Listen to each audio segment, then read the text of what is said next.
പറ്റില്ലേ സാറേ? താൻ ശരിക്കും നിൽക്കാൻ നോക്കാം ആദ്യം, അത് മറ്റുള്ളവരെ നിർത്താം. മനസ്സിലായി? ഒറ്റ ടേക്കിൽ എല്ലാം ഓക്കെ. IAS പരീക്ഷ പാസ്സായ നിർധന കുടുംബത്തിലെ കുട്ടിയെ അഭിനന്ദിക്കാൻ MLA കോളനിയിലെത്തുന്ന രംഗമാണ് ഷൂട്ട് ചെയ്തത്. ഷോട്ട് കഴിഞ്ഞപ്പോൾ ജോർജിന്റെ മുഖത്ത് ഇതൊക്കെ എന്ത് എന്ന ഭാവം. ഞാൻ അഭിനയിക്കുന്നില്ല, ഞാൻ ജീവിക്കില്ലേ.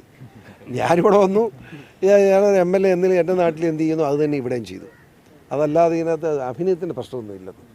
അതിന് ഞാൻ മേക്കപ്പ് ഒന്നും വേണമെന്ന് പറഞ്ഞു കേട്ടില്ല. അതിന് ആവശ്യമില്ല. ഞാൻ അത്രേ ഉള്ളൂ. ഇനി നടനെന്ന് കൂടി പേരെടുക്കാനാണോ പരിപാടി? വേണ്ട, അങ്ങനെ ഒരു ആഗ്രഹമേ ഇല്ല. എനിക്ക് ഇതിൻ്റെ പേര് ഒരു ഉദാര്യം ആവശ്യമില്ല. എനിക്ക് ഇവർ ആരും കാശും തരുന്നില്ലല്ലോ. എൻ്റെ സമയമല്ലേ പോകുന്നുള്ളൂ. തിരുവനന്തപുരം നഗരത്തിലെ ചെങ്കൽച്ചൂള കോളനിയിലായിരുന്നു ഷൂട്ടിംഗ്. ശ്രീജിത്ത് മഹാദേവൻ സംവിധാനം ചെയ്യുന്ന ഒരു മഹാസംഭവം എന്ന ചിത്രത്തിൽ തെറി എന്ന തമിഴ് പടത്തിലെ വില്ലൻ വേഷം ചെയ്ത ബിനീഷ് ബിസ്റ്റിനാണ് നായകൻ. ഇന്ദ്രൻസ്, കൊച്ചുപ്രേമൻ തുടങ്ങിയ താരങ്ങളും അഭിനയിക്കുന്നു. മീഡിയ 1 തിരുവനന്തപുരം.